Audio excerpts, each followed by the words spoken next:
ทำนางแอนโคตรมหัศจรรย์อลังการ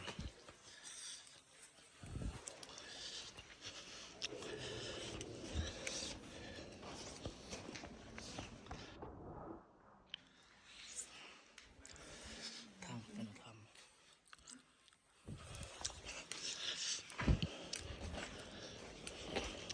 ขันเจาะใหม่แม่นะขันไปจ่อก็ไปว่าอะไรเป็นทางรถทำคันเป็นพวกน้ำมันแบบเขาเอาเนี่ยนะทางนั้นเนี่ยนะ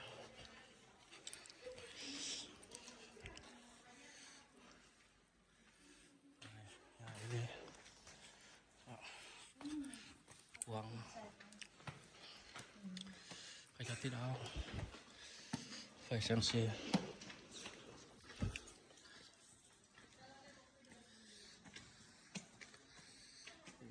สุดยอดเลยสุดยอดเลยกว้างเลย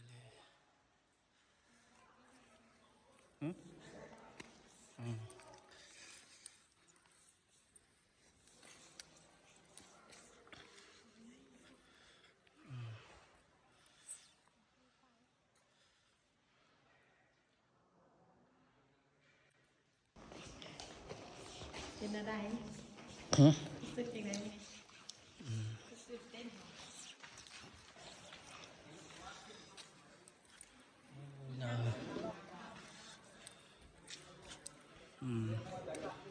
อลังการอยู่ตึงเลยพริกลงกลางนาไปเลยมีน้ำทางใต้จะเป็นน้ำ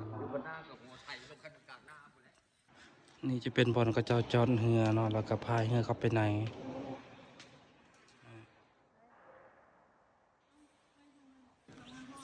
เมียอะไรนะ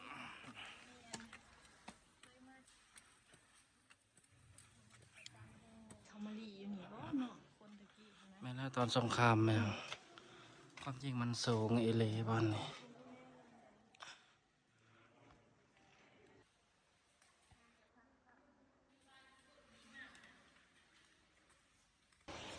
ได้ขึ้น